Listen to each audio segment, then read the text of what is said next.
let's get right into it. How are you? I'm good. Thank you for having me. I love the little setup you got going on here. You feel honored to be on the Davis Khalil podcast? I don't know what I've done to achieve this feat, but thank you so much. I thought a great topic for us to start on. It's something I talked about with Catherine as well. What are you looking to get out of exchange, and what are you thinking? What are your expectations? As this is like the last semester ever in university. Yeah. You're going to France. Yeah. And we're working through the visa process and everything right now. Yeah. So what are you kind of thinking? What are you expecting out of that experience? What do you hope for will happen afterwards? You hoping to transcendent new Aidan afterwards? There's some people who will say when they're asked that question, like, I want to become a whole new person. Like, they always say when you go to Europe, you come back a different person. Maybe true to some degree, but throughout my, obviously, high school experience and most of my undergrad, I lived at home in the very hometown that I grew up in, right? And which it had many benefits, don't get me wrong. Yeah. But I also noticed that it's like, I really need an opportunity before I hop into that 9 to 5 where I have a commitment, where I have to be tethered to like a certain area that I need to kind of get out and explore a little bit. So I'd say just meeting new people, experiencing a different culture, because even in the visa process so far, I've noticed that, you know, the French culture is very, very different from like our North American culture here. Kind of seeing what that's like, and I mean, maybe bring that back to like the work lifestyle a little bit too, you know? So what, are they more relaxed in the work? I think they really enjoy their breaks. That's what I've heard in general from the French culture. I know, like, when I went there when I was younger, everyone in the middle of the day takes a break and they all go like to the cafe. Well, yeah, like I could totally see that in terms of like the kind of the relaxing lifestyle too. Yeah.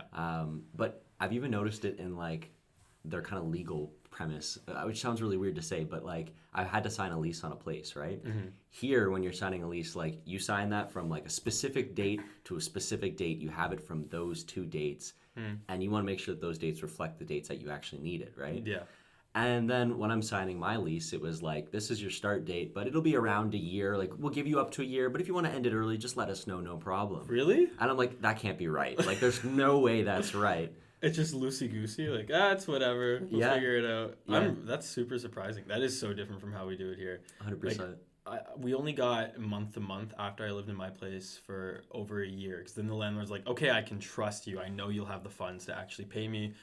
We can cut this off at any point if you like this down the line.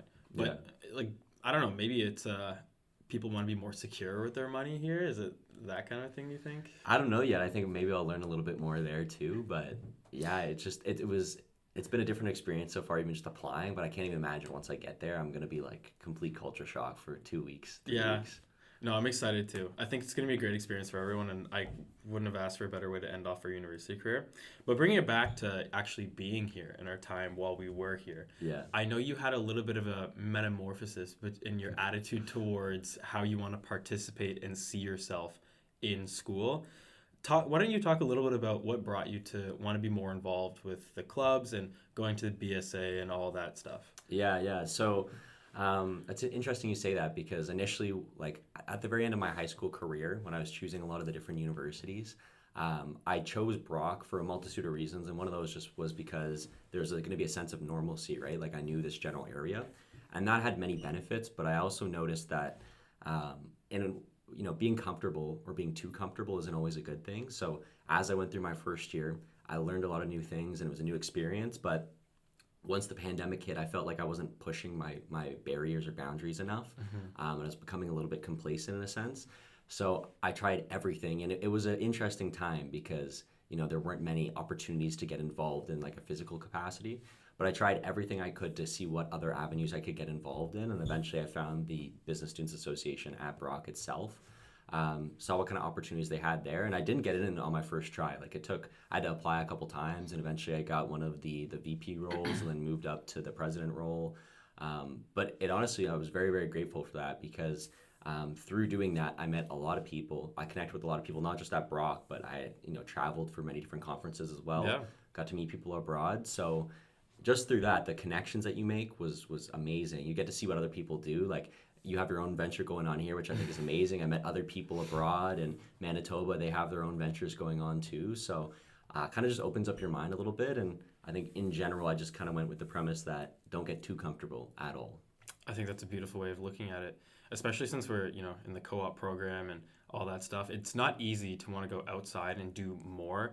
I know myself, I maybe should have taken a little bit more of a page out of your book and been more involved in clubs, but I think for the most part, we just had different things going on. And I don't know. I saw what you and Catherine were doing through clubs, and it was like another job. I saw both sides of it, because it's not all just like, oh, this is fun. It's like it was like a job. It was work. It was like a job. Yeah. And I saw at certain points, even through classes and everything, you guys were just, you had more to do. You had more responsibilities, and sometimes it was a little bit of a burden, which is any responsibility. But like you said, it's rewarding. It's something that you wanted, and I think that's great. Would you recommend someone that does what you did? If you're say someone who's new coming into university, just looking to like, oh, I'm going to start, I don't know if I should do clubs. Yeah. Would you tell them to try and shoot for some of those higher roles in clubs? Yeah, I mean, I'd say if you're going to join in the first place, shoot for the top eventually, right? Yeah. Like whether that's some of the VP roles or you want to go for the president role, there's a plethora of different clubs. There's like 11 different clubs you can join. So regardless of what club you're interested in, there's going to be something that you can go for. I would say join, and particularly for the reason I found that when I was doing all of these things, I was the most productive I'd ever been, like in my entire life.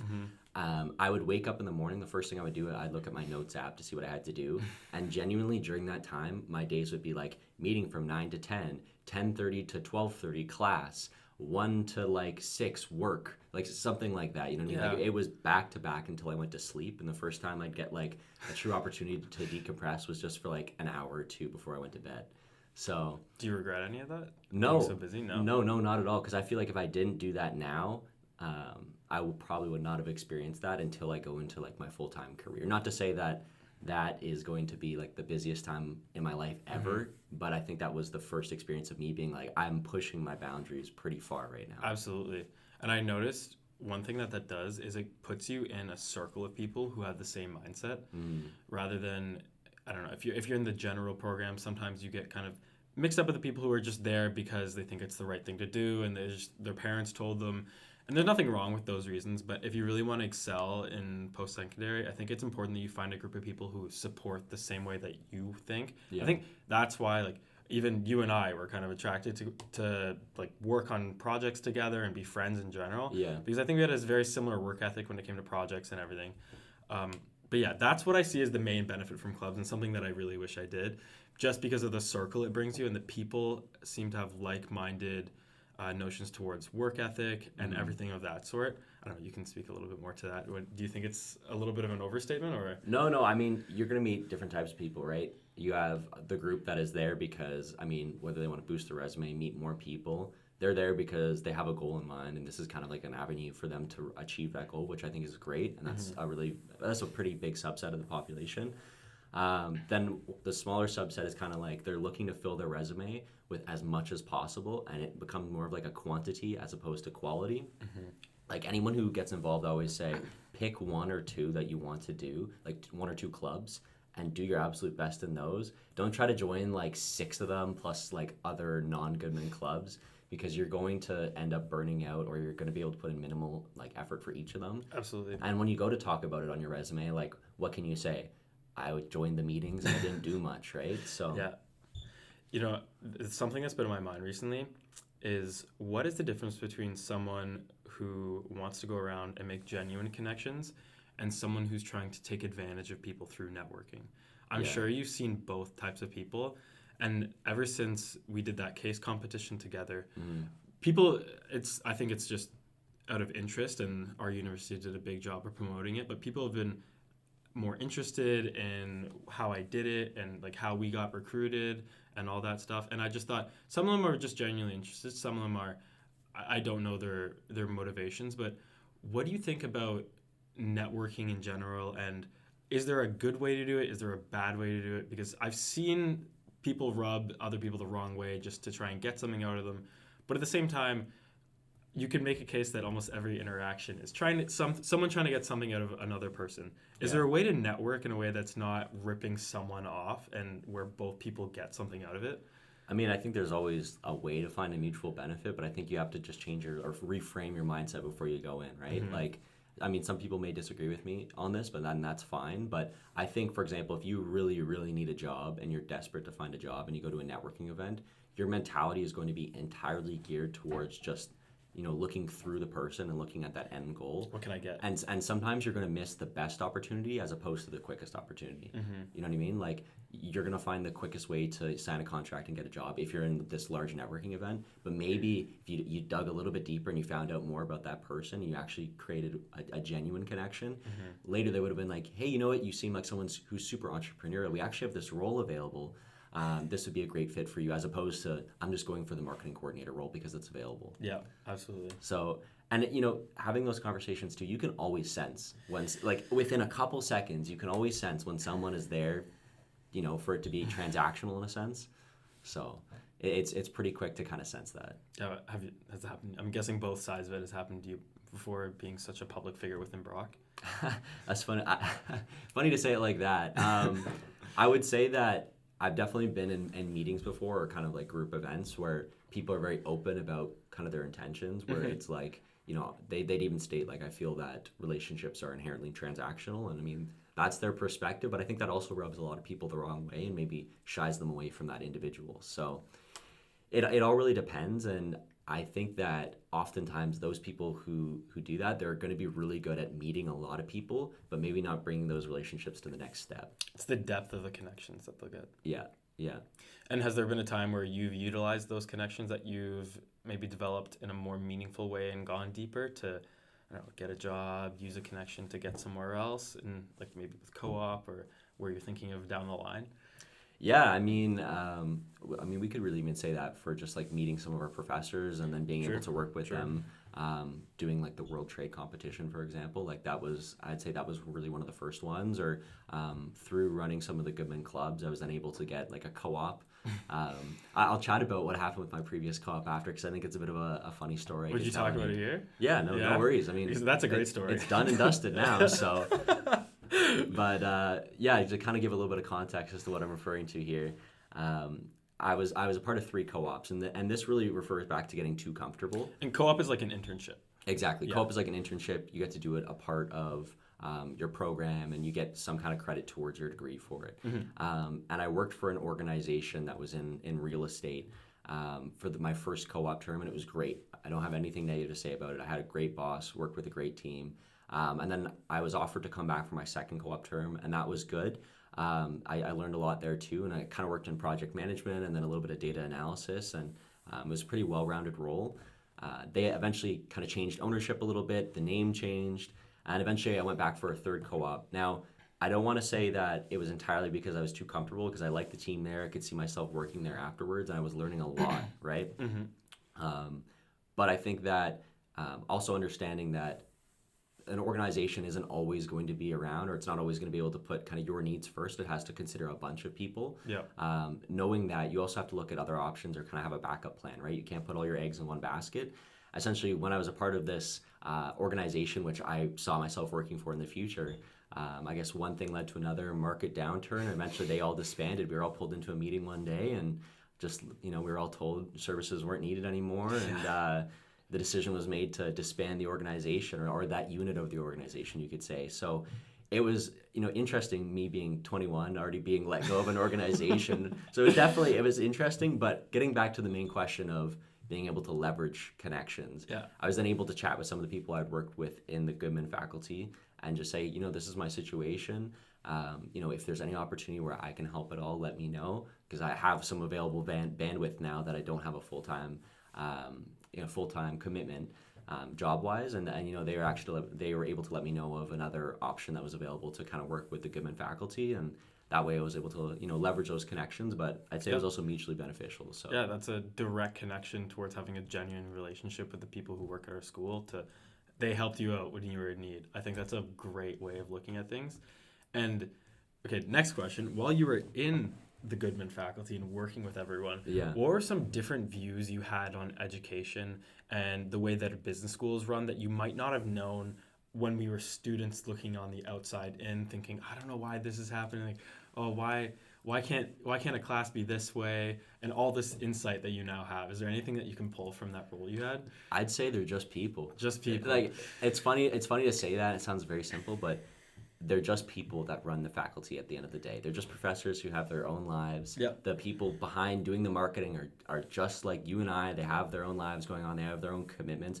Many of the individuals in the Goodman faculty are going for their master's part-time too. So they're very busy people, right? So sometimes when we see something that goes on, we're like, this doesn't make any sense. Like, why did this happen? It's just probably a mistake that would have happened that you and I could have made if we were running some of the clubs, right? Absolutely. They're just people like us. You always think of it as like this official, like super official body that is so far disconnected that they're in this big boardroom making decisions. But at the end of the day, it's usually just like, a couple people in a team meeting. Yep. And mistakes happen, or not to say that there's many mistakes that happen in the Goodman faculty itself, but you know what I'm saying, right? It's just ran by people. They're very approachable. So, and that's a funny realization you have. I think when you look at corporations in general, not even just the universities, you think, oh, this is such a well-oiled machine. It's almost like this entity. There isn't a one face to it. It's just many small parts make up the whole. And that was something I noticed when I first got to university. It's not like there's one group of people who are all calling the shots. It's just a decentralized control throughout everyone here. And it kind of makes you realize that everyone is similar to you in the way of they are just trying their best. They're going through the same motions you are. And I think it's something that you realize after a few years in university. Like I talked with Mark about this, about the imposter syndrome that you feel when you first come to university. Like, I know myself, I didn't take any business courses when I was in high school. And when I first got to university, I was in accounting, and I remember being so confused by the concept of dividends. I was like, what is this? And I felt so lost, and I thought everyone around me knew so much more than me. Do you have a similar experience to that when you came into university, especially since you switched out of computer science, right? Yeah, I mean, that was like one of the primary factors. Is I came initially, I was in it was technically computing and business, so it was a mix of business and computer science. And I got there, and you're in a room full of people, particularly in the computer science labs, who already have had internships with Google. I'm not joking. There are people who had at internships. 18? Yeah, like in their high school career had already had like some kind of internship capacity with Google, or they're well more advanced than you are in coding capacity, right? I was leaving high school feeling like I knew a lot, right? You could say like the big fish in high school in terms of coding, and then I get to university and I feel like I know absolutely nothing compared to general surroundings, right? So it's a bit of a humbling moment, right? And I think everyone needs that. But then with that also being said, when I'd be coding, I felt like, I don't know if I'm the guy for this, blah, blah, blah. And all it really took is just understanding that I could still use those computer science skills in another capacity. It doesn't have to be in like a software developer capacity. And that I ended up finding the business information systems concentration, and that really spoke to me more. So I was able to switch over. So yeah, I know what you're talking about when you say imposter syndrome. Yeah, it's just like you show up to class, and I look around and I look at everybody, and they're all smarter than me. Everyone here knows so much more. When in reality, it takes a few years to realize, but a lot of people feel that way as well. And if you just kind of take yourself out of the situation and realize that everyone here is in a new situation, everyone here is adapting in different ways, it becomes a lot more relaxing, and you're able to actually focus on what's going on around you. I think it's an important thing to realize that, especially now. I feel like we'll hit it again when we go into the working world. Yeah. Because when I first went on my first co-op in an office job, I thought, okay, well, I'm kind of the person who's least experienced here. I got to show up and try my best every day because everyone else around me is going to be so much faster and so much better than everything. And to an extent, that was true because that's their real career. But a lot of them had sympathy because they understood where I was coming from because they were there at one point. Yeah. So I think giving yourself a break at some points and realizing that as long as you're trying your best, it's okay to make mistakes. It's okay to mess up in certain ways, especially at the beginning of your career, and just to try more things.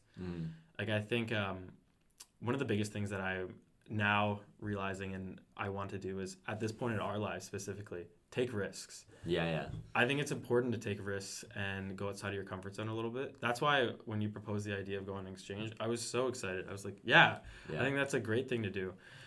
Are there any risks that you can see yourself taking down the line with your career, or anything you have planned out with how you want to proceed? Yeah, I mean, kind of two answers to this one. Well, first off, I'd say that while I was working in some of my co-op positions in the real estate firm and in the Goodman faculty, I learned a lot while I was there. But I also noticed that I kind of thought to myself, I was like, this is great. I'm going to learn a lot. I can totally see myself taking my career in this way. But at some point, I want to do something entrepreneurial. Like I have this itch to do it. And I feel like it's one of those things where it's like, if you don't start now or you don't start working towards it, it might never come to fruition. So I think this is great that you're doing this. But then, I think taking risks, you often fall to the side of thinking like, well, if it doesn't work out, what is going to happen? What's the manifold on the other side? Like, am I not going to be able to go back to this avenue? I just look at it like, if you have a 5-year plan, how you look at yourself at the beginning of that 5-year plan and how it actually comes to fruition is usually never accurate at all. At our age, how are you supposed to plan 5 years out? Like, if I were to think about myself 5 years ago, I would have no idea that I'm about to go on an exchange. I couldn't envision what it's like to be near the end of my undergraduate career. Probably think you're going to try and go into some computer science job. I would think I'm going to be some kind of software developer, right? There you go. I wouldn't have been humbled yet by my experience in the computer science labs. So, I just think it's great to have like a 5-year plan, but you also need to take risks, and likely that end goal isn't going to be exactly, or how that end goal comes to fruition isn't going to actually be how you envisioned it. But as long as you meet the minimum criteria for what is going to make you happy, that's all that matters. I actually just remembered something, and it's really funny. I remember seeing you specifically in those early classes, and I don't know, I think you just had an energy about yourself. I was like, oh, that guy knows what he's doing. I felt like that about you, the whole imposter syndrome way. So that's just like hammering it home that you should just be sure of yourself, even if you don't totally know what you're doing, because no one else does either. You were struggling with and figuring out stuff at that time too, and I was like, that guy looks like he's got it going on. That guy knows what he's doing. You know what I found is kind of funny is there's a couple things I've learned in university that are not even like course related, but just like being in the courses is there's two things. Confidence is key, and I don't just mean confidence being able to go up and speak really loud, but like knowing that you're at a deficit, knowing that you don't know everything, but still being able to go up in front of like a group of people and speak to your absolute best. That's confidence right there. But then also being able to speak effectively as well too, right? Like being able to articulate your thoughts, work with a group, and speak effectively, concisely. I think that's all really important as well. So if there's two things I've really learned throughout university, projects, clubs, just chatting with people, it's those two things. Yeah, you became Mr. Speaker. Oh. Like I think within 1 or 2 weeks, I just ran into you, and both those times you're like, yeah, I'm giving a speech. I'm like, what? And then you give one in front for the dean, and then for the new incoming Goodman class, and that was all within 2 weeks of each other? Something like that. But yeah. Thank you, man. I appreciate that. No. It was nice. It was definitely nice to chat, and it was a good experience to be able to kind of like put together those speeches and then bring them to fruition. So, No, I think you're right. Speaking and knowing how to present yourself is something that's I'm really lucky that we've had the opportunity to develop through a lot of our teachers, because they've had a big emphasis on it. And I don't know if that's like just unique to Brock, but it seems like everyone needed to go out and present in front of everyone, become really comfortable.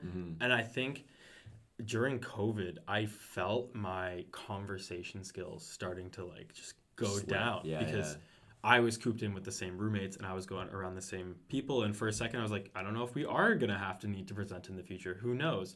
But I'm so glad that we had professors afterwards that really hammered home, like, you got to have these skills. You don't know where they will come in handy, but you should have them and they'll be useful. Is there anything you felt like you lost over the course of COVID, being just kind of cooped up or trying to make the best of it in those situations? Because everyone had different situations going on. Yeah, everyone had a very different situation. In terms of things I may have lost, well, besides like the general social interaction, I feel like our undergrad has been really different just than the traditional undergrad. Like if you think about it, we had one full semester of normal schooling. Yeah. Then after that, it was online until like I want to say 2021, late 2021. Yeah. But we were also in co-op. It's different. So even when it was back in person finally, like I was on co-op, I think you may have been on co-op as well. So really, if you think about the true amount of time that we've been in classes here, it has not been as much as like the general undergrad would have been. So I think in terms of just like that exciting experience of being around here, we have lost a little bit of that. But then I also think during the pandemic, everyone became very angry. Like everyone was frustrated. There's like huge political tension. And I mean, I even felt myself getting that way too. And yeah, me as well. Yeah. Finally coming back in person, I was like, you know what? I realize everyone has their own experiences. They have their own reasons to feel a certain way, that sometimes you don't need to voice your opinion about everything. Sometimes you just need to sit back and listen. So that's one of the things I kind of learned, and tried to relearn a little bit too. So. Well, yeah, it makes sense. We were all stuck inside, and I think a lot of us were just looking for things to do and ways to release some of the feelings we had about being stuck inside, because obviously no one wanted to do that. Yeah. I felt myself too. I know what you're talking about, just becoming angrier and letting parts of yourself that you might not have before become shown, and just exposing yourself to maybe purposely more of the dark side of just society and news, just to, I don't know, just to see what's going on and say, oh, that's explaining why I'm feeling right now. Yeah. And what I've noticed is it's you need to know of those things, but your life doesn't have to be consumed by it. Like, I know I took a break completely from the political side of social media. Yeah, good call. I went across everything, and every time I saw something that was a political post, no matter what it was, I would just say not interested. And my social media became a lot more peaceful. Like, now it's just, I go on, I enjoy it, I'm off. I'm not thinking about this crazy thing that went on. Yeah. Like, this principle that I've been thinking a lot about lately from this philosopher, Charles Bukowski. He talks about how if you look into something for too long, you stare into the abyss, you become it.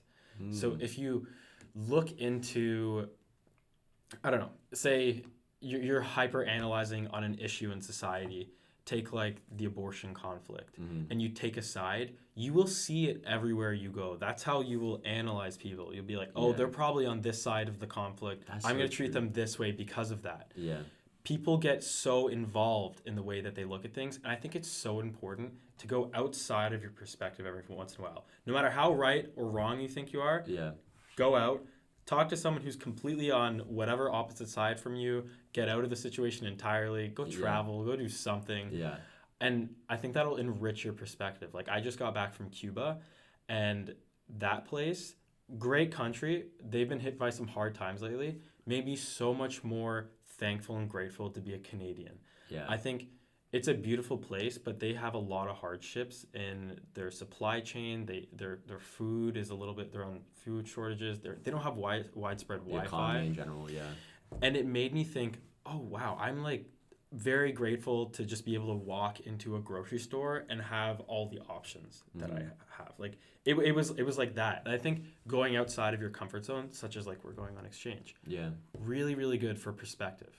Because I'm sure you know people too that like we grew up with that are now saying, oh, I don't like Canada. Canada's like, I hate this place. I've had friends who've moved away entirely. Like they've moved to France and now they're like looking to get their citizenship there, which I mean, I think is great. If that's where you find that you fit best, then definitely like, pursue that. But I totally agree with you that I think out of anything I'm going to learn besides getting out of my comfort zone, going on this exchange, I think I'm going to learn to love what I do have at home, right? Absolutely. Because like if you're in this bubble, you're going to be like, well, this is just how things always are, right? This is how they always are. And that bubble expands a little bit when you go to like a huge community like university, right? Yeah.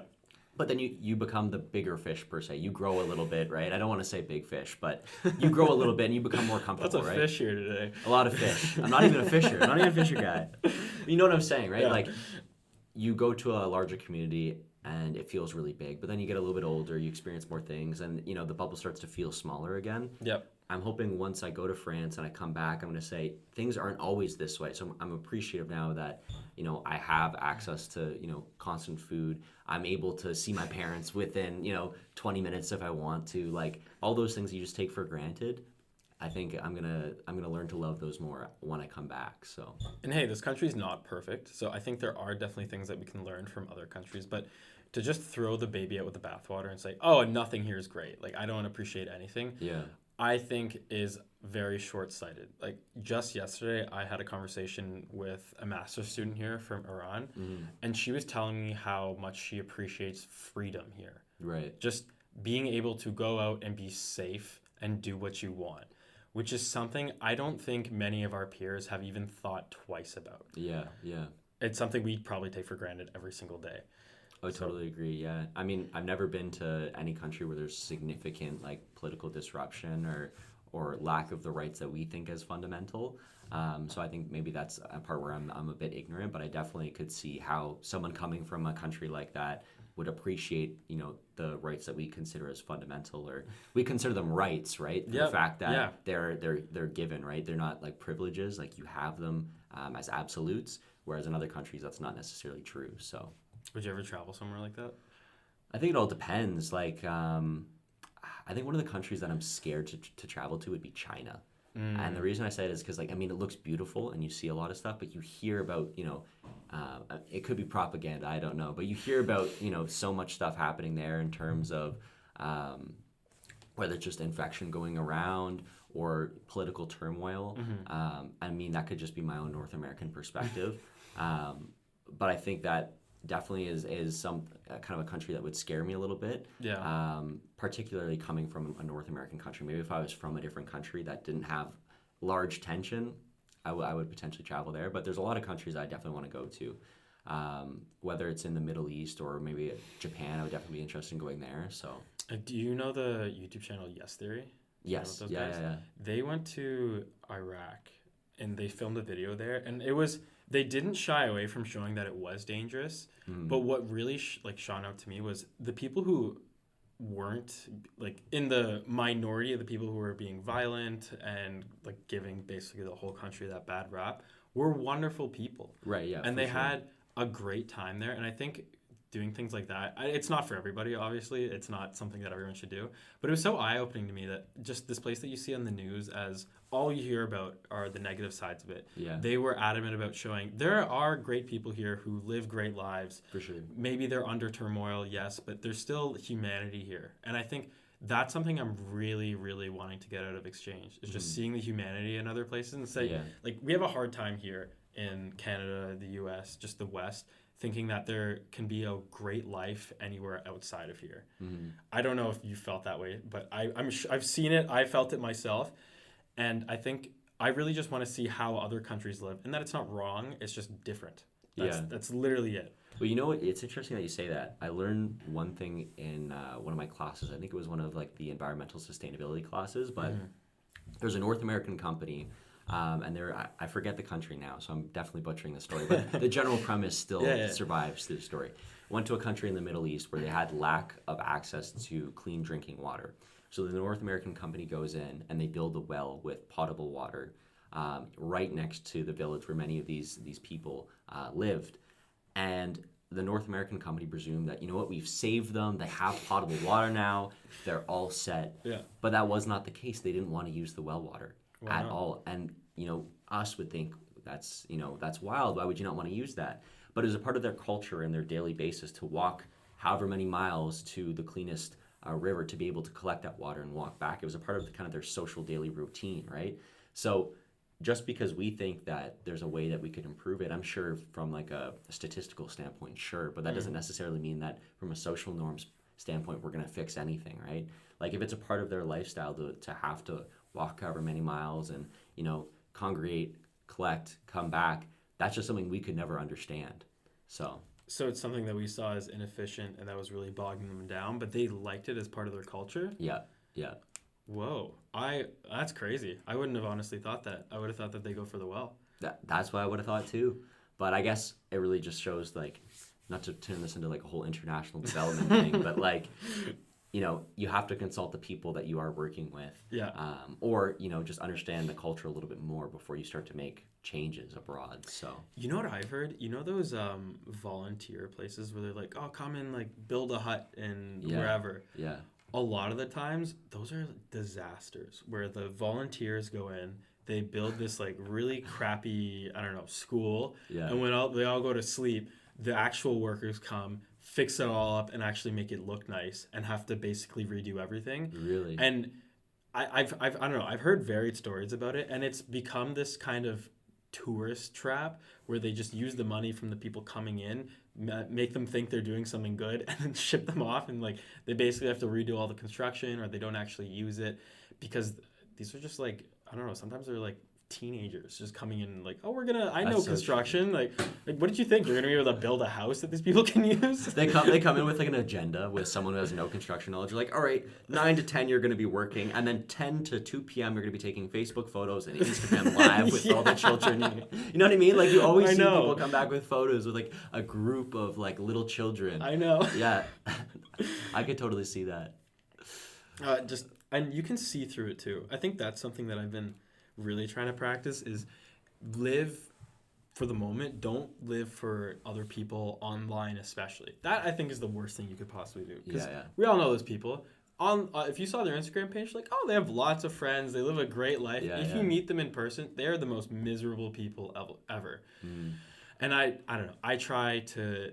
I'm a bit of a grandpa when it comes to this stuff. And I'm like, social media, get out of here. I don't even have TikTok. The same could be said about relationships too, though, to be honest with you. If you're someone who's single, for example, right? Okay. And you see like another relationship, you're only going to see like, oh, they have like a cute photo online or like they're spending a lot of time together. But you don't know like the half of like whatever could potentially be going on, right? Mm-hmm. This is like about a lot of relationships that you see online, right? So just because you see it on social media does not imply that everything's all peachy clean on the other side. Did you ever watch? There was an early YouTube couple named BF versus GF. Jesse and Gina. Yes. So just for people who don't know, their whole YouTube channel, and they were very early YouTube. Their claim to fame was they were pranking each other, and only each other, and they're dating and living in the same house. Yeah. You can imagine the stress of coming home and not knowing whether or not you're going to get pranked really starts to wear on a relationship. Yeah. And then on top of that, they were filming each other daily, doing daily vlogs for, I think, years. Imagine putting that kind of strain on yourself and not be like, you just have a fight. And then you have to like, I have to get more footage. You have to whip out that camera.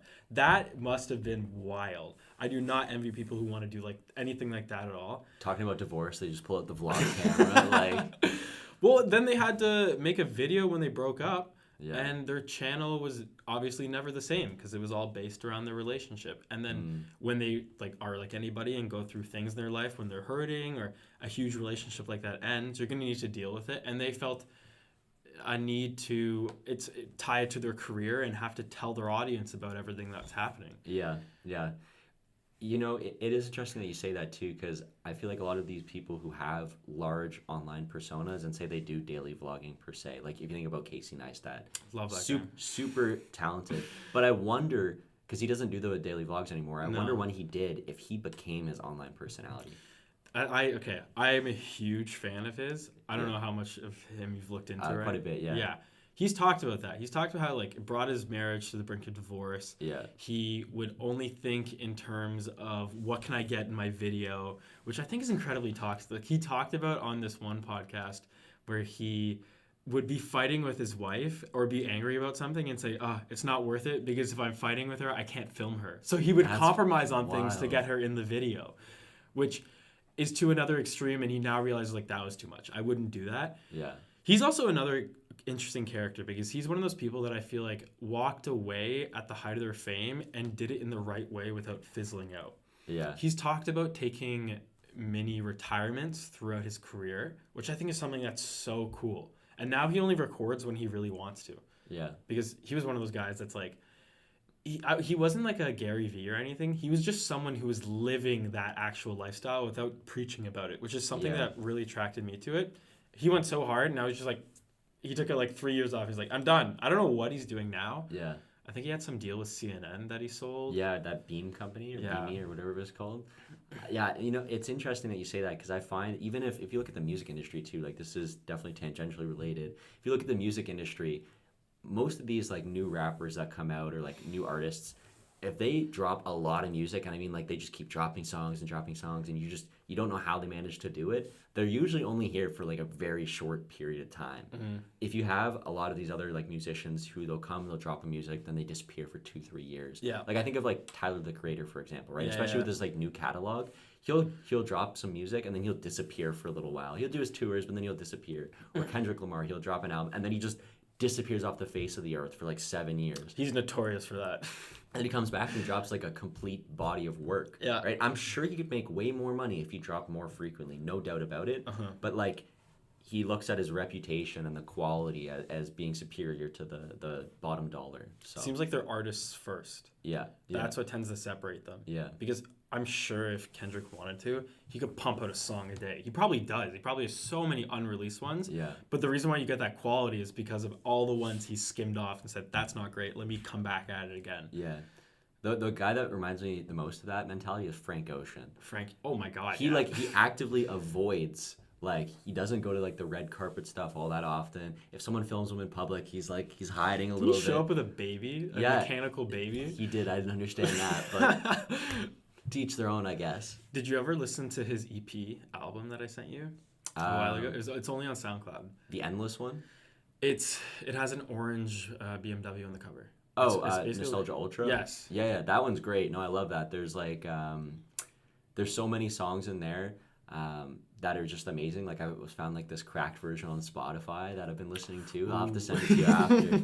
But no, I would love if he officially released that, because essentially what that was is he took music and like samples from other songs, and then he reworked them to be able to like put his own lyrics over. Like, there's a Coldplay one, I think it's called Strawberry something or something Swings. I forget the name of it, but it's a really good song. But because he used those samples, he could never officially release it, which is unfortunate. Same with Hotel California. He just took the entire song of that and put his own lyrics over it, which is fine for something on SoundCloud. Yeah. I heard that's what got him recognized by the bigwigs. Like, that's how Beyonce and Jay-Z found him, and that kind of launched him into the stratosphere, because what was this? Was his first album Blonde? That really... Or no, it was Orange...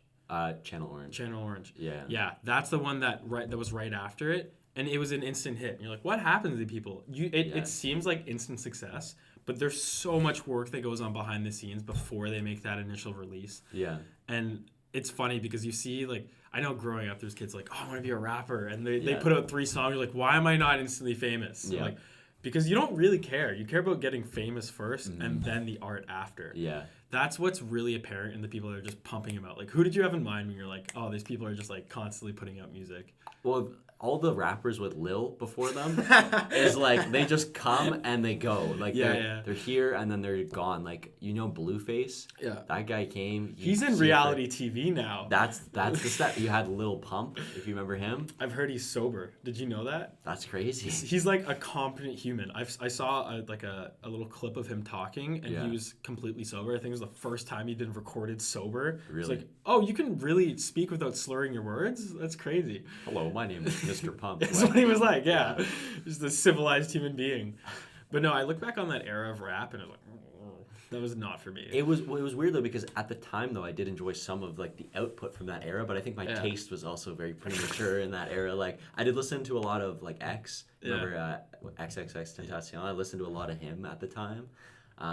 So that was pretty good, but he was definitely the leader of that wave of rappers. Yeah, for sure. Him and then Juice WRLD came out too. Mm-hmm. But I mean, you even see like a lot of these rappers come, and then whether it's some kind of violent act or drugs or something, they pass away so quickly that it's just like, it's unfortunate. Yeah. Who do you listen to these days? I listen to a lot of Alex G, if you know who that is. No idea, no. I don't even know how to describe it effectively, but imagine you are making a song in your bedroom and you use the lowest quality production instruments that you can, but he manages to make this beautiful like conglomeration of music. Or like a kid xylophone or something? Yeah, like I find that when I listen to a song that's super mainstream, it sounds super polished. Yeah. And it's like revolting for me now. Like, I want something that sounds like someone made it in their bedroom or in their garage. Oh my God, Aidan, you're turning a music hipster. Yeah, something like that. Something like that.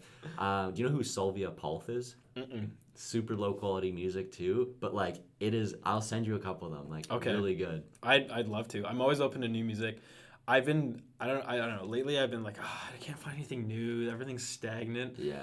And Spotify is great for finding new music, but I just haven't. If you want to find good songs, you have to like sift through them. You have to go through playlists and like the Discover, and then I got a whole little thing. Like, if I find an artist I like, I go through their like a lot of their discography before I move on to like the next song on a playlist. You know, I've revisited lately. That was actually crazy. Childish Gambino. Oh yeah. He has some crazy, crazy meaningful music that I think a lot of people looked over because he has such these massive hits that take the spotlight, like Redbone. But there's some off his newest album that he released in 2020, which was, I don't think it's popular. It was the one that was just a white sheet, and then each of the song titles was the duration at which it was in through the album, like all of them added up. It was like, oh, this one's like at 4 minutes 50 seconds. This one's 17 minutes, whatever. Yeah. Some of them in there are really, really cool. You can tell he's just like, I've done this. I know what I'm doing. I'm going to keep innovating and being more and more experimental. You know, it's funny that you say that. I feel like some artists are starting to hop on that. I think it's because, like, they don't care about the commercial success, but they actually want the art to shine through, so they don't give it, like, these flashy song names. Childish Gambino did do that. I know because it had, like, I think it had dates or times or something as each of the songs. It was timestamps in the album. Yeah. That was it. And then, you know Mac DeMarco? Yes. He dropped an album with 215 songs. I saw that. I saw that headline. Is that real? That is real, yeah. Oh, my God. I'm pretty sure it's called One Wayne G. And there's 215 songs, and they're all just dates as well, like all the way from 2019 to 2022.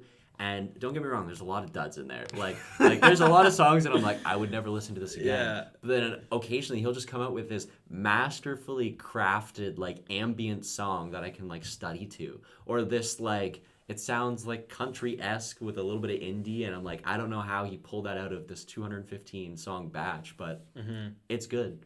He's got a crazy story too. I'm pretty sure his dad was some sort of a drug dealer.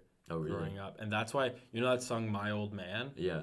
He's talking about troubles he had with his dad growing up.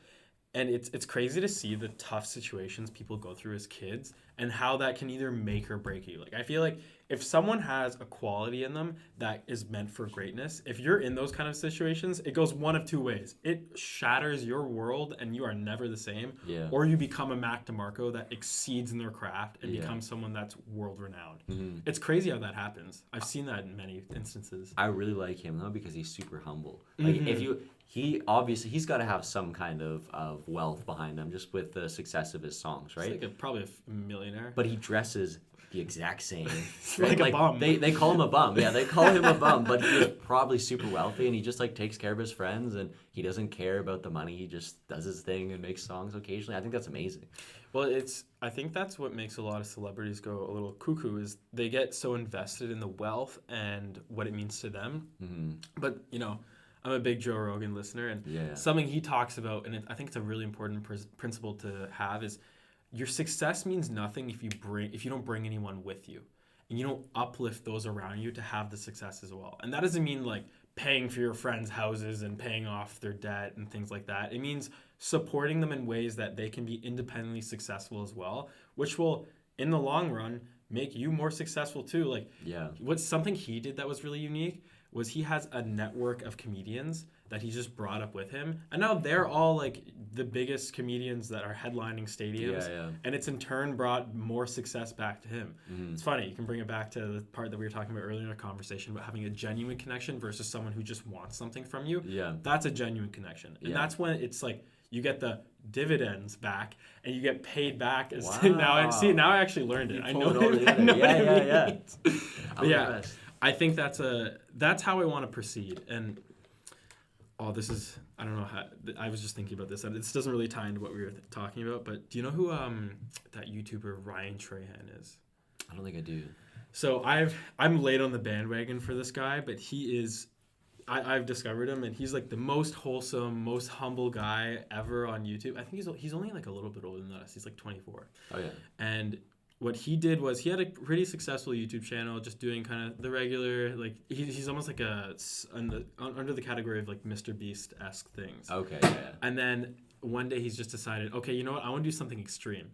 I'm going to take a penny, start on the west coast of the United States in Los Angeles, and go all the way to the east coast and deliver it to Mr. Beast. And do it over 30 days, and all the proceeds I make, I get there with, whether it be food or transport, have to come from this one penny I'm giving myself. He didn't have any access to his bank account, anything like that. And what he ended up doing was, like, his first move would be like, here, can I give you this penny for a pen? Then he'd trade the pen for $1. Then he'd use the $1 to buy water bottles. And he'd sell the water bottles and just grow his money that way. Yeah. And it was really cool. He did the whole thing for charity. And every time someone donated $50,000, his money would erase. So he'd have to go back to zero. It was really? And he filmed everything live. He put out a video every day about it. It's nothing crazy. Like, he really doesn't do anything too extreme. It's just his personality that shines forth. And it's super, super basic content, but it got, like, I don't know, 10 to 20 million views a video, and he eventually made it to Mr. Beast, and he raised like $1.4 million for charity and stuff. And I was like, that is the kind of stuff I want to see. That's the kind of stuff I would love to put out. Yeah. Because I feel like putting that kind of good out into the world makes you feel great as well. I totally agree. Like, what do they say? What you put out is eventually what you'll get back as well. So one of those, yeah. Something like that. One of those quotes you see on like an office wall. Like a Pinterest wall or something like that. Yeah. My mom always has the live, laugh, love. Oh, of course, yeah. No, but I totally agree with you. I think that, I mean, obviously he chose to do something radical. Like, he could have just kept putting out his like traditional Mr. Beast-esque videos, but this actually had like a wholesome idea behind it. And it was creative too. Like, I mean, I haven't watched it yet. I definitely would down to, but from what you've described, it sounds like, you know, while each day may have not been super monumental, it's just the idea behind it that kind of carried him through. So absolutely, and it was just super noble, and I think that's something that a lot of people lack now. Like there's this Japanese principle called ikigai. I could be butchering this, but it's all about the principles you need to have a happy career, and you need to, one, financially support yourself with it. That's obviously important. You can't be working for something and not be able to eat. 2, you have to feel fulfilled in what you do. You have to actually like it and feel like it's bringing something back to you. And 3, your career has to in some way benefit those around you in your community. If you have all those 3, you're supposed to live a happy life, and your job is supposed to be something that's worthwhile. And I think, I don't know, something that is on my mind now that we're on the cusp of leaving university, and I'm a little bit just apprehensive about going to the working world. I'm sure you feel the same way. Is how do you find a job that does all those 3 things? Because that, in my world, sounds like a fantasy. It's definitely tough. They're not just handed to you. Yeah. Like, I think initially when we start, obviously everyone's salary is lower when they start. I think that's going to be probably the story for us too, and we'll work our way up there. So maybe that'll be the first pillar that we need to strive to achieve. Yeah. But then as you get up there, you might take on more responsibility, and depending on the industry you go into, maybe you don't feel that the industry is benefiting the community, or maybe you'll go in another way and you don't feel personally fulfilled by the work. Like, I know I have a family friend, right? And she was working for an organization that was in kind of construction. And there was a lot that was, you know, benefiting her in some regard, but she didn't feel that she was in the right industry for her. Like, she didn't feel it was benefiting her. So she really looked around, and she eventually took a pay cut and went to a completely different nonprofit organization, and now works there, and she's way more fulfilled. I think that's super admirable. It's like, you know, trading some of the financial success for something that's going to fulfill her and fill those other 2 pillars to help the community and, you know, bring it back to herself as well. Right. You know, are you always going to be, like, I don't know if you're ever going to be able to achieve all 3 unless you have the dream job, but those things don't come handed to you. You can't just apply for something on LinkedIn and find this. Like, oh, this is everything I've ever looked for. This is great. Yeah. So that's part of what this is. I'm just exploring what I like. I know I like talking to people. Yeah. And I think jobs like that don't just come around. They don't get handed to you. So you have to prove yourself and prove that you are, one, enough, can carry a conversation that people actually want to listen to, and 2, are willing to work for it.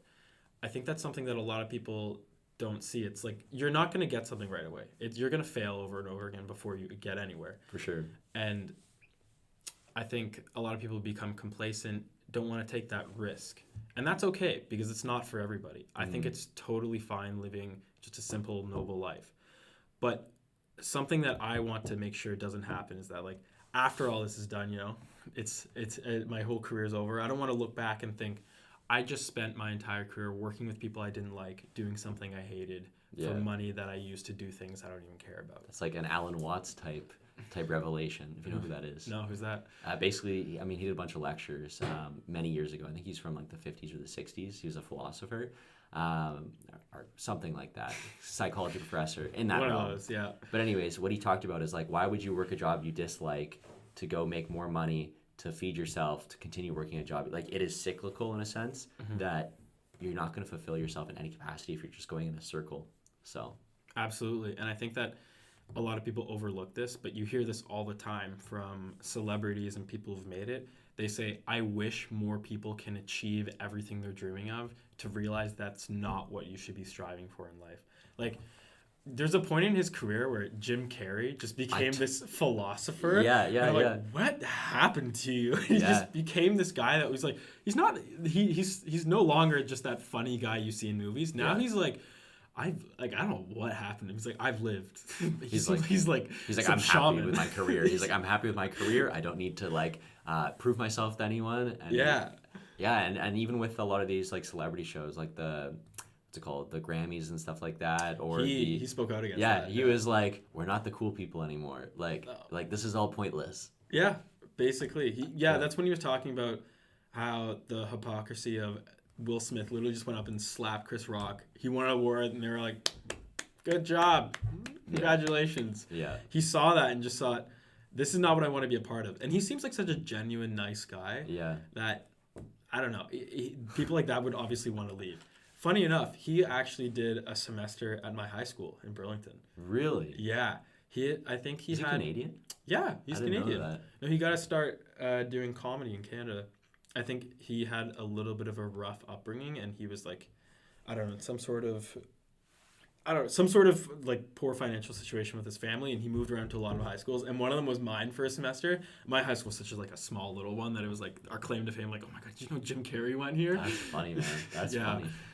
No one like that went to my high school, at least that I know of, but I can tell you my parents went to my high school, so this is like a whole cyclical thing. Yeah, crazy. Famous parents. Nah, not quite. But yeah, just to bring it back to what we were talking about before, I think it's very important to keep those things in mind and don't just blindly go down a career. Obviously, we're speaking about it from the front end of this, and we're very naive, and we don't have 100%. Responsibilities. 100%. If anyone's listening to this that actually has like a family, they're probably like, you idiots. They're going to be like, these guys have no idea what they're talking about. You know what they say? It's like when you're learning something new, initially you know that you know nothing. Yeah. And then you learn a little bit and you think, wow, like I'm this like professional now in the field, right? Yeah. And then you learn a lot more and then you think like, wow, I actually know nothing at all. Like now that I've learned more, I realize that there's avenues that I haven't even pursued yet. Exactly. I think we're definitely in that stage right now of like, I know that there's a lot I don't know, but there's probably a lot that I don't know that I don't know. True. Yeah, no, you'll never know more than you don't know. Ooh, there you go. Quote it, clip it. I don't know, do whatever you want with that.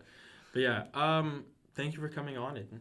Thanks for having me. I think that was a great conversation. Come back anytime on the Day of School podcast. You're always welcome. Thank you, man. I'm grateful to be on. I know you're going to kill it. So Thanks. I'm trying. All right. Goodbye, everybody.